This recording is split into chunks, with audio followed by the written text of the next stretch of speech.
जो lecture number 5 था, हमने उसमें सारणी क्रम और समांतर क्रम में प्रतिरोधक का संयोजन रीड कर लिया है। ठीक है, इसके बाद हमारा आज लेक्चर नंबर कौन सा है? 6। हम आज इसमें न्यूमेरिकल करेंगे बेटा। कुछ न्यूमेरिकल मैं आपको सॉल्व करके दिखाऊंगा, कुछ आप घर से करके लाओगे। ठीक है, इसमें ज्यादातर क्या चीज होगी? चित्र दिए होंगे, चित्र से आपको आंसर निकालने होंगे। ठीक है, तो एक क्वेश्चन नोट कर लो पहले और फिर मैं इसको सॉल्व करके दिखाऊंगा। लिख लो ना, जो आपका नंबर होगा ना क्वेश्चन का लिख लियो, लिखो फटाफट, लिखो भैया जल्दी जल्दी।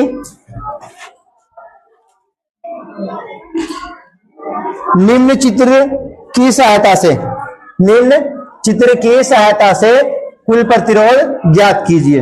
निम्न चित्र की सहायता से कुल प्रतिरोध ज्ञात कीजिए।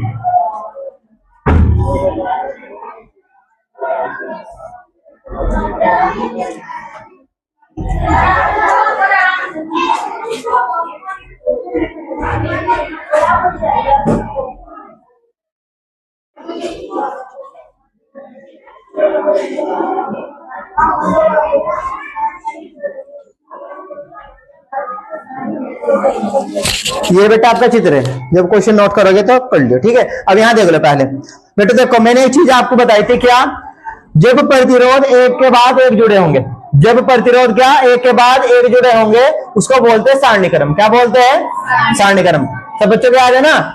जब प्रतिरोध एक दूसरे के ऊपर जुड़े होंगे, कुल मिला के जितने भी प्रतिरोध होंगे उनका अंतिम और प्रारंभिक बिंदु एक ही जगह होगा, यानी उनके जो बिंदु होंगे कई बिंदु के बीच होता है विभवांतर, और जहां पर विभवांतर सेम होता है उसे क्या बोलते हैं आप? समांतर क्रम। क्या बोलते हैं इसको? समांतर क्रम। तो यहां देखो बेटा, तो यहाँ पर धारा क्या है? अलग अलग। धारा क्या होगी? अलग अलग, और विभवांतर क्या होगा? सेम। समझ आ गया? तो यहाँ देखो बेटा ध्यान के साथ में, तो ये किस कौन से क्रम में जुड़े हैं? आपके सारणी क्रम में। अब क्या करेंगे? सबसे पहले इसको क्या मान लेंगे? R1 R2, और अगर आगे जुड़ा तो क्या मानते? उसके बाद याद है ना बेटे? देखो जरूरी नहीं है क्वेश्चन इतना ही होगा, तो याद आएगा क्वेश्चन। ठीक है, उसके बाद मान लेंगे R1 इक्वल टू 2 ओम। ठीक है, R1 इक्वल टू 2 ओम, और R3 इक्वल टू 3 ओम, और R4 इक्वल टू 4 ओम। ठीक है, कौन से क्रम में जुड़े हैं? कौन से क्रम में जुड़े बेटे? सारणी या समांतर? सारणी क्रम में। कौन से क्रम में जुड़े हैं अभी तो बता बेटे। जब प्रतिरोध एक के बाद एक जुड़ा होगा तो कौन सा क्रम होगा आपका? सारणी क्रम होगा। तो सारणी क्रम में प्रतिरोधों का संयोजन, सारणी क्रम में प्रतिरोधों का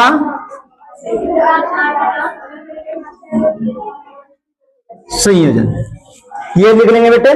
फॉर्मूला क्या है हमारे पास में? R बराबर R1 plus R2 plus R3। R बराबर क्या है? R1 plus R2 plus R3। अगर R4 होता तो प्लस R4 प्लस R5 और प्लस R6 वगैरह जितना भी है। तो 3 है हमारे पास प्रतिरोध, तो वैल्यू भी कितनी है? 3। उसके बाद क्या करना है? R1 R2 R3 की वैल्यू रख देंगे। ठीक है, तो R इक्वल टू, और R क्या है आपका? कुल प्रतिरोध। R क्या है? अभी क्वेश्चन में क्या लिखा आपने? निम्न चित्र की सहायता से कुल प्रतिरोध ज्ञात कीजिए। तो हम कुल प्रतिरोध प्राप्त कर रहे हैं, तो 2 ओम प्लस 3 ओम और प्लस 4 ओम। जरा ऐड करो, कितना आया बेटा आपका? 9 ओम। आंसर पूरा लिखना है बेटे, मात्रक जरूर लिखना है। ओम किसका मात्रक है? प्रतिरोध का।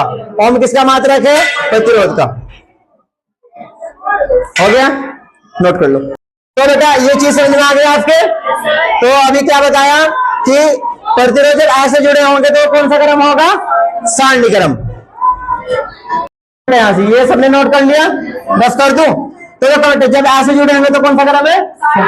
बेटे याद रखना ना, जब एक प्रतिरोध के बाद दूसरा तीसरा ऐसे जुड़े होंगे ना तो ये सारणी क्रम में हो जाते हैं। कौन से क्रम हो जाते हैं?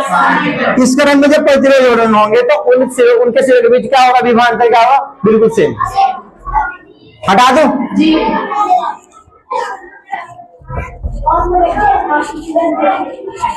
अच्छा, इसके बाद बेटे दूसरा क्वेश्चन है, बात वही लिखनी है जो कि निम्न चित्र की सहायता से कुल प्रतिरोध ज्ञात कीजिए। ठीक है, अब चित्र क्या है आपका? यहां देख लो जरा बेटा, चित्र इस प्रकार का।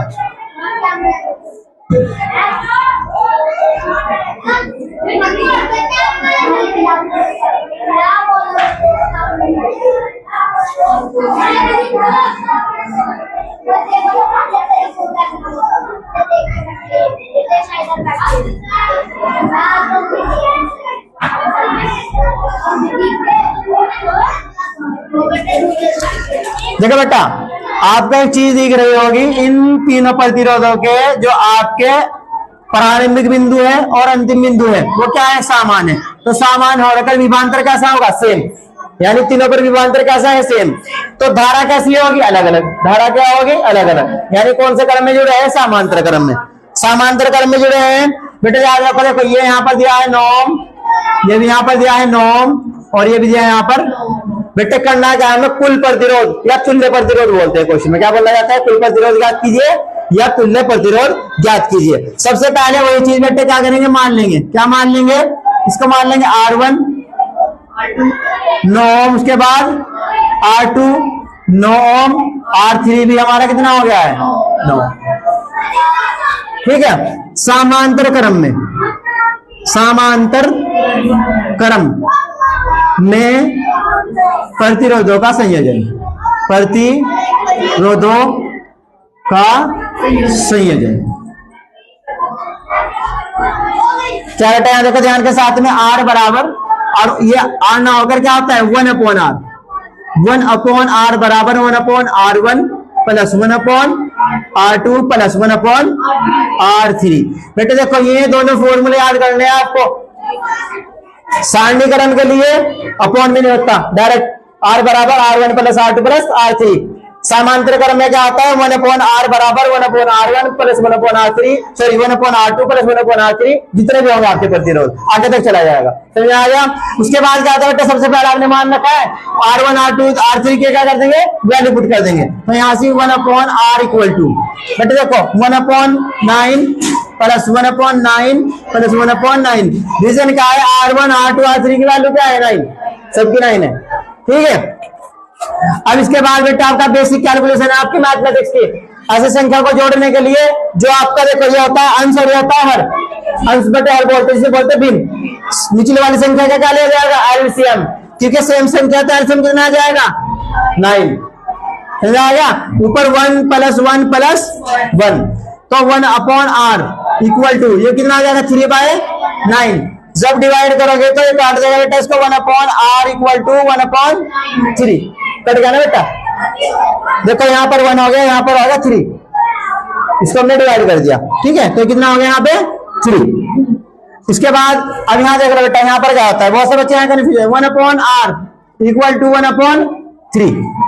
इसके बाद बहुत सारे बच्चों को कैलकुलेशन करने में प्रॉब्लम आती है।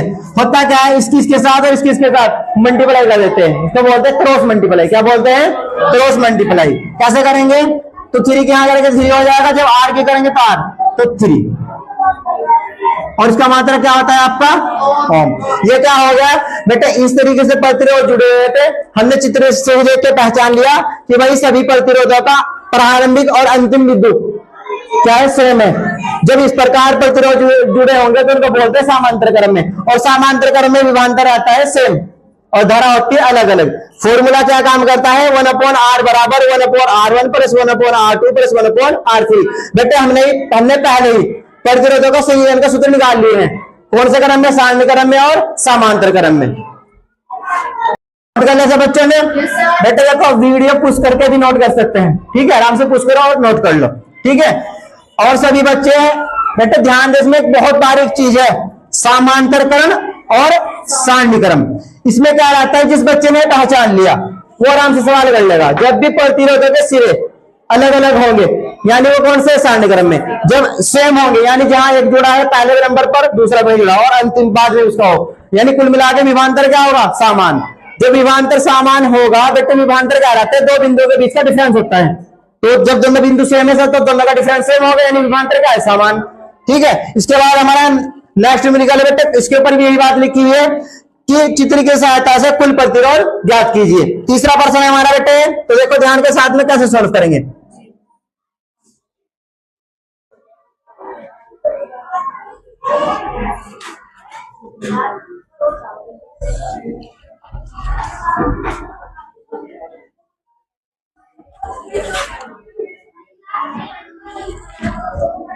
अच्छा, कौन बच्चा बताएगा बेटे किस क्रम में जुड़े हुए हैं, कितने बच्चे को नॉलेज है, बताओ जरा। हाँ भाई, कौन से क्रम में जुड़ा बेटा, सारणी क्रम में। कौन से क्रम में। अब हमने कैसे पहचान की बेटे, देखो हम यहां से स्टार्ट करते हैं। हमने देखा भाई इस प्रतिरोध का प्रारंभिक बिंदु ये अंतिम कहां होगा, इसके बाद, यानी जहां पर दूसरा बिंदु होगा। अब इसकी कहानी होती है भाई, इसका इससे पहले जो होगा प्रारंभिक बिंदु होगा, और लास्ट में हमने देखा भाई इसका अंतिम बिंदु और इसका अंतिम बिंदु क्या है, अलग अलग। तो अब नीचे तक देखते जाएंगे, यानी इनके अंतिम और प्रारंभिक बिंदु क्या अलग अलग। और जब ऐसा होगा तो क्या होगा, प्रतिरोध जुड़े होंगे सारणीक्रम में, और सारणीक्रम में धारा तो रहती है समान और विभवांतर क्या रहता है, अलग अलग। समान आगे ना बेटे, देखो सबसे पहले पहचानना क्यों जरूरी है, क्योंकि हम फॉर्मूला लगाएंगे। हमारे पास दो फॉर्मूले हैं, एक सारणीक्रम के लिए और एक समांतर क्रम के लिए। तो सबसे पहले मान लेंगे, क्या कर लेंगे, मान लेंगे। तो पहले बेटे मैं वैल्यू लिख देता हूं, क्या क्या वैल्यू यहाँ पर कितना है 3 ओम, और यहाँ पर आपका 6 ओम, और यहाँ पर आपका 9 ओम, और यहाँ पे आपका 12 ओम। इसको R1 मान लेते हैं, इसको R2, R3 और R4। देखो बेटा R1 की वैल्यू कितनी है 3 ओम, R2 की वैल्यू कितनी है 6 ओम, और R3 की वैल्यू कितनी है आपकी 9 ओम, और R4 की वैल्यू कितनी है आपकी 12 ओम। क्लियर हो गया। सबसे पहले बेटे एक तरीका क्या है कि ये देखना है कि किस क्रम में जुड़े हैं, फिर उसके बाद नाम देने हैं R1 R2 3 जो भी होगा। उसके बाद क्या है, अभी हमने देख लिया सारणीक्रम में जुड़े हैं, तो फॉर्मूला कौन सा लगेगा, बता बेटा, खड़ा होकर कोई एक बच्चा। R बराबर R1 प्लस R2 प्लस, बस आवाज बेटा आगे R4। बेटा देखो यहाँ पर हमने R4 तक लिया, से पहले हमने R3 तक पढ़ा था, क्योंकि वहां पर है ही नहीं तो यहाँ कितना लिया था हमने R3 तक, लेकिन हमने दिख रहा इसमें कितने प्रतिरोध है 4, तो यहाँ पर क्या लेना पड़ा हमें R4। क्लियर हो गया। लेकिन एक बात हमेशा याद रखना बेटा, उससे क्या फायदा मिलेगा, देखो आपको हमेशा ऊपर लिखनी है वो लाइन, क्या लाइन लिखनी है, सारणीक्रम में प्रतिरोधों का, यहाँ पर वो लाइन लिखोगे आप, क्या लिखोगे, सारणीक्रम में प्रतिरोधों का संयोजन। इससे क्या याद रहेगा कि भाई सारणीक्रम में ये होता है सूत्र। जितनी बार रिवीजन करोगे ना, और रिवीजन करने का मतलब आप अलग से रिवीजन न करो, जब सवाल कर रहे हैं ना वहीं पे लिख लो भाई, एक तो सवाल भी हो जाएगा हमारा, रिवीजन भी हो जाएगा। जो बच्चा बार बार जितनी बार न्यूमेरिकल में चीजों को रिपीट करता है वो कभी नहीं भूलने का, लेकिन जो चीज छोड़ देता है ना, उसे ये नहीं पता कि ये फॉर्मूला किसके लिए है, उसे खुद नहीं याद रहती। बेटा इसका सबसे बढ़िया मेथड है कि उसके ऊपर लिख दो आप, सारणीक्रम में प्रतिरोधों का संयोजन। सब चीजें आपके सामने है, बस के बाद क्या रह गई, और कैलकुलेशन भी बहुत ईजी है आपकी, 6 7 8 में सीख लेता है बच्चा। सिट डाउन बेटा, बैठो आप। तो R equal to 3 ohm plus 6 ohm plus 9 ohm और प्लस 12। ठीक है, जरा बेटा देखो, जब ऐसी संख्या ज्यादा हो जाती है तो आप 2 को इनको ऐड कर लो, 2 को इनको ऐड कर लो, बीच में क्या प्लस, तो आप ऐड करो कितना आ जाएगा 9 ओम भाई, 6 और 3 9। अब 9 और 1 कितना हो जाएगा जरा बताओ बेटा, नहीं ये वाला 21 के करीब हो जाएगा। ठीक है, कितना हो गया आपका 21 ओम। अब यहां देखो फाइनल निकाल लेंगे, मैंने बेटे थोड़ा थोड़ा करके ऐड किया, आप एक बार में सब ऐड कर सकते हो। ठीक है, अब जब यहां पर ऐड करो कितना आएगा 30। यह क्या है आपका कुल प्रतिरोध, क्या है आपका कुल प्रतिरोध।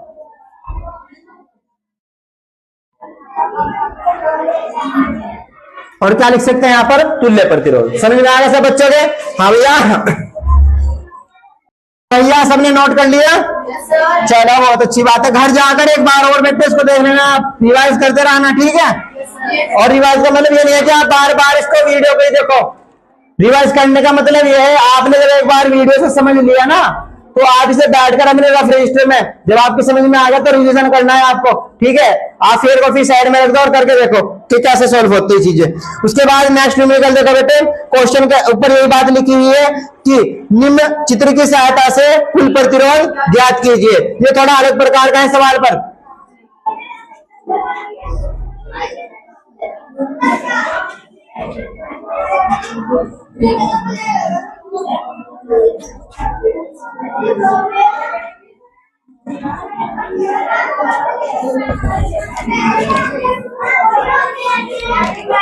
बेटे इसमें भी काफी चीज आपको सीखने को मिलेगी। ठीक है, सभी बच्चे यहां ध्यान दे भैया, इधर उधर ध्यान ना करें बिल्कुल भी।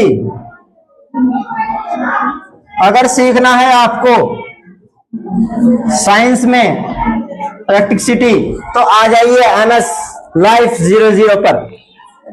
ठीक है, तो यहां देखिए बेटा, ये जो आपको दिख रहा है ना, मैं ए और बी का लिख रहा हूं बेटे। ए आपका प्रारंभिक बिंदु है और बी आपका क्या है, अंतिम बिंदु। ठीक है, इन दोनों बिंदुओं के बीच में क्या लगा है, प्रतिरोध वगैरह। तो एक बात हमें देखने बेटे, ये और ये प्रतिरोध किस क्रम में जुड़े देख रहे हैं, समांतर क्रम में एक दूसरे। बेटे देखो चित्र से आसानी से दिख जाता है, एक दूसरे के जब ऊपर होंगे ना ऐसे, तो कौन से क्रम में होंगे। और एक चीज और, मान लो अगर कोई ज्यादा ही डिफिकल्ट क्वेश्चन कर दिया तो देख लो भाई, देखो इन दोनों का प्रारंभिक बिंदु ये रहा और अंतिम बिंदु ये रहा, यानी दोनों के अंतिम और प्रारंभिक बिंदु क्या है, सेम, यानी दोनों कौन से क्रम में होंगे, समांतर क्रम में। लेकिन ये देखो बेटे ध्यान, ये वाला प्रतिरोध इनके टोटल प्रतिरोध के जो कुल प्रतिरोध आएगा उसके सारणी क्रम में जुड़ा है, कौन से क्रम में। इसका मतलब क्या है, पहले हमें इन दोनों प्रतिरोध का कुल प्रतिरोध निकालना पड़ेगा, इन दोनों का। जो इन दोनों का कुल प्रतिरोध आएगा, जो इन दोनों का कुल प्रतिरोध आएगा वो इसके साथ कहां में जुड़ा है, सारणी क्रम में। तो फिर बाद में निकलेगा बिल्कुल टोटल प्रतिरोध। ठीक है, तो आप इसको क्या करो, थोड़ी देर के लिए मान लो R1 R2 और R3, समझ आया बेटा। ठीक है, तो यहां देख ले बेटे, माना क्या माना, R1 2, R2 चारों, R3 चारों। अब देखो बेटे यहां पर लिखेंगे, क्या लिखेंगे हम, R2 व R3 समांतर क्रम में जुड़े हैं। कौन से क्रम में जुड़े हैं, समांतर क्रम में जुड़े हैं। ठीक है, तो समांतर क्रम में कुल प्रतिरोध आपने कैसे निकालता है आपको पता बेटा, इसलिए R2 व R3 का तुल्य प्रतिरोध, तुल्य प्रतिरोध उसको मान लेते बेटे थोड़ी देर के लिए हम R डैश, क्या मान लेंगे इसको, R डैश, जो इनका निकाल लेंगे। तो देखो बेटे 1/R equal to 1/R2 plus 1/R3। बेटे देखो R1 नहीं आएगा, R1 समांतर क्रम में नहीं है। ठीक है, और हमने इनका तुल्य प्रतिरोध क्या मानना है, R डैश, क्या लगा देंगे इस पर, डैश। देखो बेटे ध्यान के साथ में आप, तो 1/R dash equal to R2 की वैल्यू कितनी है भैया, R2 की वैल्यू कितनी है बेटा आपके 4 प्लस R3 की वैल्यू कितनी है 4, तो 1/R डैश इक्वल टू, बेटे देखो वही चीज आ गई है। फिर एल्सियम कितना आएगा आपका 4, 1 और 1 कितना आएगा आपका, देखो 1 + 1, चलो लिख के दिखा दो बेटा, 1/R डैश बराबर 2/4, तो 1/R डैश इक्वल टू, इसको आप जब डिवाइड करोगे तो यहाँ 2 आएगा, यहाँ 1, यानी 1/2, क्रॉस मल्टीप्लाई करोगे तो R डैश बराबर आएगा आपका 2 ओम। कितना आ गया, 2 ओम। ये इन दोनों का बेटे तुल्य प्रतिरोध है इनका। अगर यहां से इन दोनों को हटा दे तो कितना ओम का प्रतिरोध लगाना पड़ेगा, 2 ओम का। ठीक है, अब निकालेंगे कुल प्रतिरोध, कुल प्रतिरोध। अब देखो चाहे एक लाइन भी लिख सकते हैं, यहां पर क्या लाइन लिख सकते हैं बेटा, R1 व R डैश सारणी क्रम में जुड़े हैं। कौन से क्रम में जुड़े हैं, सारणी क्रम में। तो क्या आ जाए, देखो R equal to R1 plus R dash, तो R इक्वल टू हो जाएगा, R1 की वैल्यू कितनी है 2 ओम, R डैश की वैल्यू कितनी आई है 2 ओम, तो R इक्वल टू कितना आ जाएगा आपका 4 ओम। It is answer. भाई यहां देख लो, समझने की चीज है इसके अंदर, यहां पर वो प्रतिरोध की वैल्यू चेंज कर सकता है। ऐसे न्यूमेरिकल में क्या करेंगे, पहले हम समांतर क्रम में जो प्रतिरोध जुड़े होंगे उनका कुल प्रतिरोध निकालेंगे, जो कुल प्रतिरोध आएगा उसे देख लेंगे इसके साथ क्या में जुड़ा है, कौन से क्रम में बैठ रहा था, सारणी क्रम में। सारणी क्रम में प्रतिरोध क्या आता है आपको पता है। ठीक है, R equal to R1 plus R2 plus R3 वगैरह वगैरह। ठीक है, कर दूं रफ, नोट कर लिया, घर जाके रिवाइज करना है भैया जी, टेस्ट भी होगा इसका, ऑनलाइन भी और ऑफलाइन भी, दोनों तरीके से। ठीक है, अब जो एक नेक्स्ट क्वेश्चन है उसमें लिखा है, निम्न चित्र की सहायता से आपको क्या निकालना है, कुल प्रतिरोध। ऊपर तो वही बात लिखी है यहाँ पे, निम्न चित्र की सहायता से कुल प्रतिरोध ज्ञात कीजिए या प्राप्त कीजिए। तो यहाँ देखो बेटा चित्र क्या है,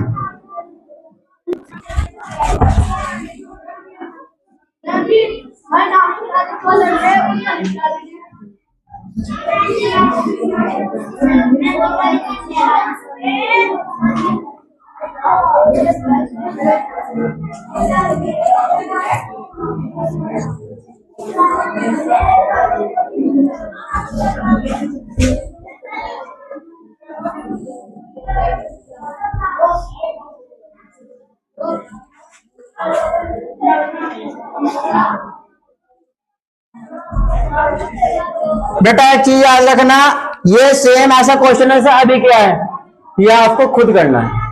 ये आपका क्या करना है, ये क्वेश्चन आपको खुद करना है, इसका आंसर खुद ही निकालना पड़ेगा। बात समझ में आ रही है?